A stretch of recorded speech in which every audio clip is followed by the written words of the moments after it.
What up, is Marcus Dynasty Dads? I figured, but let's give you some trades here. These are some trades that are happening right now. So Dynasty Fantasy Flock, they're another channel that went through all these trades here. I think they might have had a couple more at the end here. And I wanted to go through these trades. I took pictures of these trades, and I wanted you to get my input and see why some of these trades might happen, what side I would have, depending if I was a contender, rebuilder, all these different things. Let's start off right off the bat with this first one they did as well, which is a 2025 first for Cam Akers and a 2025 third.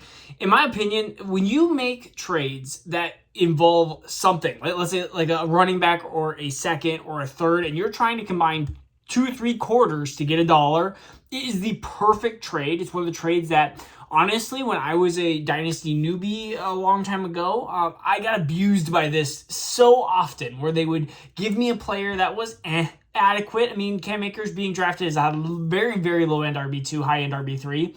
I'd get that plus a second thinking, ooh, wow.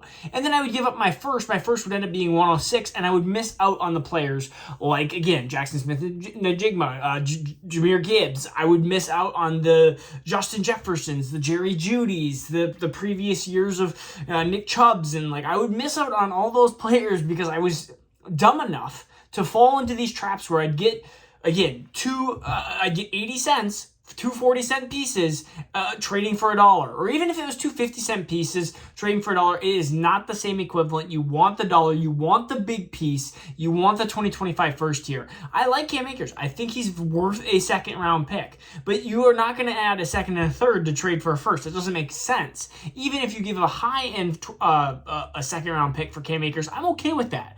Keep your first-round pick, especially in 2025. Like, so many things can happen. That pick can end up being a top 3, 4, 5 pick. I mean, I've had that happen where I've been the one getting that pick, and all of a sudden it's pick 3, and now all of a sudden I've gotten a game changer in a class like where you get like Jahmyr Gibbs, in a class where you get like Jamar Chase, Devontae Smith, Najee Harris. Like, all of a sudden you're getting one of the elite players versus getting a player that's not so good. So again, 2025 first, that's what I'm going with here. The next one is Rachaad White, not Rasheed White. I don't know why that came.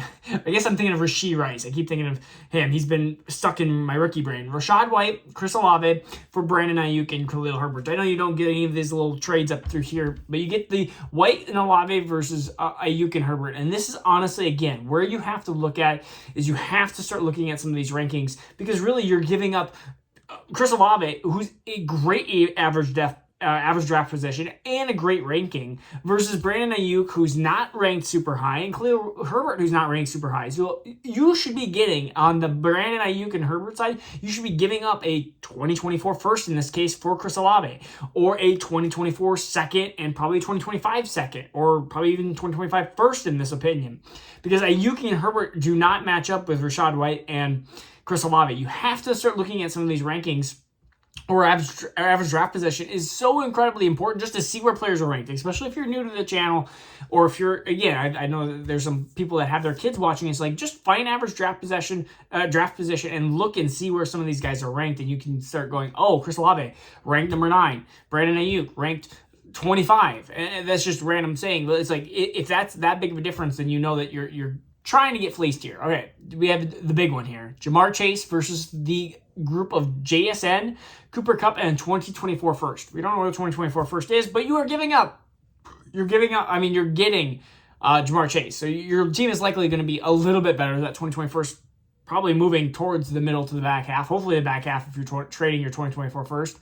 Kupp, again, you're going to have the same production as Jamar Chase likely in 2023, maybe 2024, and then you kind of hope JSN fixes that gap between, honestly, I'm leaning towards the package here of JSN, Kupp, in 2024 first, because Jackson Smith-Njigba in a world could be 80-90% of Jamar Chase. And if you have that, plus Cooper Kupp, who is going to be successful likely in the next year or two, plus you get another pick, 2024 first, I'm okay with doing this package here. Jamar Chase, super hard to get rid of. And so if I had Jamar Chase, I'd be really, really tough to get I would be like, man, do I give him up for the package? But I would probably do it. I would probably do it. Just seeing that I love Jackson Smith-Njigba. I love Cooper Kupp for the next 24 months. And you get a 2024 first out of the deal as well. I would even potentially look at a different player, or instead of 2024 first, I would maybe even looking at like a 2025 first and second, just because it's another year out. I guess you're trading away Jamar Chase, so it doesn't really matter too much, but because he's likely going to be good for the next few years. All right, the next one is going to be Treylon Burks and versus Javonte Williams. And I remember that Dynasty Flock, I saw just a brief schmid bit that he was on Treylon Burks' side, and I am on the Javonte side completely. I understand that Javonte is going to be running out of his rookie contract after the next year. But Javonte Williams is a second-round draft pick. He is a athletic stud. He is a complete running back, and I feel like he's going to go into similar lines of J.K. Dobbins, where even after his injury, even if he has a not-so-great year, he's the only one in the backfield. Even if he has a not-so-great year, look at the rebounds that Rashad Penny, look at the rebounds that even J.K. Dobbins had and where his draft position is now, and I feel like Javonte almost can only go up. It's a knee injury, not an Achilles injury. If it was an Achilles injury, we'd be talking a much different note here. So I think Javonte's going up here. And versus Treylon Burks, who again isn't a good prospect, but he's not Devontae Smith prospect. I mean, if you have Devontae Smith versus Javonte, or if you have even Jackson Smith-Njigba versus Javonte, I'd be considering. But again, Javonte has to be over Treylon Burks in my mind. Judy and Swift versus Higgins. I am a Judy and Swift owner, and I'm a Higgins owner. And so if I have Higgins, I'm okay trading Higgins for Judy and Swift. I think this is a great trade if you want to get rid of Higgins. Honestly, I think Judy plus not much equals Higgins, in my opinion. It's not much. I mean, it's not Swift. It might be Rashad Penny, because I don't think Rashad Penny's going to be long for this league. But I think the Judy and Higgins difference, I love Judy. I've been always a big Judy supporter, and so I think Judy versus Higgins is not an incredibly huge difference here. So I'm taking the Judy and Swift side versus Higgins. Christian Watson, Khalil Herbert versus Hollywood Brown and Jacoby Myers. Again, this is just, you got to go for the young prospects. Hollywood Brown is okay, but again, he's been overhyped. And the problem with Hollywood Brown is you have no Kyler Murray probably at the beginning of this year. So I like Christian Watson, Herbert. The only reason why you wouldn't do that is if you needed really Hollywood Brown, but even Hollywood Brown is being drafted after Christian Watson in a lot of Dynasty leagues, so this doesn't make sense. You got to literally look at the average rep position and trade Christian Watson for a different wide receiver that you may like, or different two wide receivers, because Jacoby Myers is not going to be enough. All right, super flex, we have Devontae Smith and Justin Fields, my man, Justin Fields, and Devontae Smith. I love Devontae Smith too. So this is like my trade. This is like the trade that I want. Versus 103, 104, and 108. I am taking Devontae Smith and Fields, because really 103, 104, let's just say you replace that with Bryce Young and JSN, which I like Bryce Young, but I would have him behind Fields, and I like JSN, but I would have him behind Devontae Smith.